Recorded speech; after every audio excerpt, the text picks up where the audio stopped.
সেই নিয়মিত শিক্ষার্থীরাই ডাকসুর প্রার্থী এবং ভোটার হতে পারবে। দুইজন সহসভাপতির কথা বলেছি, একজন থাকবে মেয়ে সহসভাপতি, একজন থাকবে পুরুষ। ডাকসুর সভাপতি পদটি সরাসরি ছাত্রদের মধ্য দিয়ে নির্বাচিত হয়ে আসবে।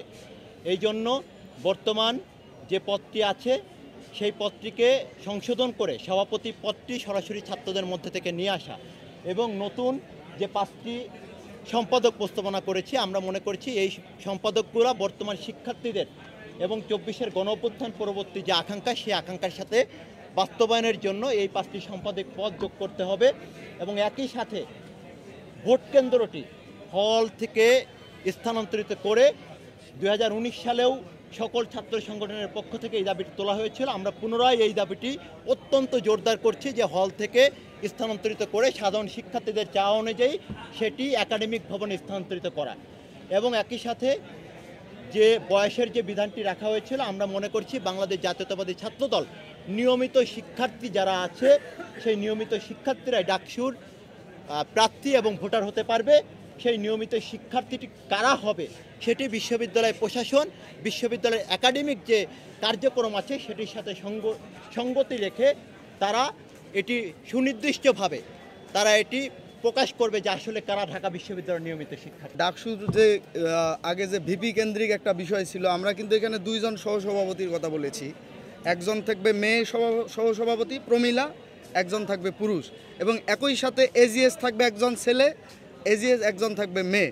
এটাও কিন্তু আমরা মনে করি ডাকসুর যে বিদ্যমান গঠনতন্ত্র, এই আমাদের যে প্রস্তাবনা, ডাকসু যদি নির্বাচিত প্রতিনিধি যদি প্রেসিডেন্ট থাকে, দুইজন সহসভাপতি থাকে, দুইজন এজিএস থাকে, বিশেষ করে নারী যে শিক্ষার অগ্রগতি আপনারা হয়তো বা জানেন, অনার্স মাস্টার শেষ করার পর একজন নারী শিক্ষার্থী যখন হল ছাড়ে, তার যে ঢাকার পরিবেশে আশেপাশে মেসে থাকা বা বাসায় থাকা সে যে সমস্যাগুলো ফেস করে, অনেক সময় দেখা গেল ডাকসুর প্রেসিডেন্ট হোক আর ডাকসুর সহসভাপতি হোক, মেয়েদের বিষয়গুলো তারা হয়তোবা ওইভাবে শেয়ার করতে পারে না। সবসময় বাংলাদেশ জাতীয়তাবাদী ছাত্রদল বিশ্বাস করি আমরা ইতিবাচক কাজ দিয়ে সাধারণ শিক্ষার্থীদের গ্রহণযোগ্যতা অর্জন করতে চাই।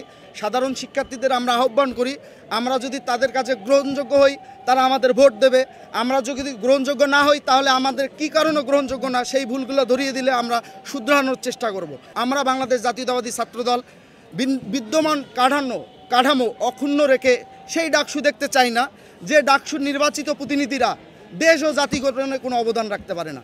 আমরা সেই ডাকসুর নির্বাচিত প্রতিনিধি দেখতে চাই না যারা নির্বাচিত হয়ে দেশের শিক্ষা ব্যবস্থার শিক্ষার্থীদের যৌক্তিক দাবির পক্ষে কোনো অবস্থান নিতে পারে না। আমরা সেই ডাকসুর নির্বাচিত প্রতিনিধি চাই না যে শুধু ডাকসু নির্বাচিত প্রতিনিধি হয়ে সে শুধু একক পরিচয়ে সে তার পরিচয় বহন করে বেড়ায়।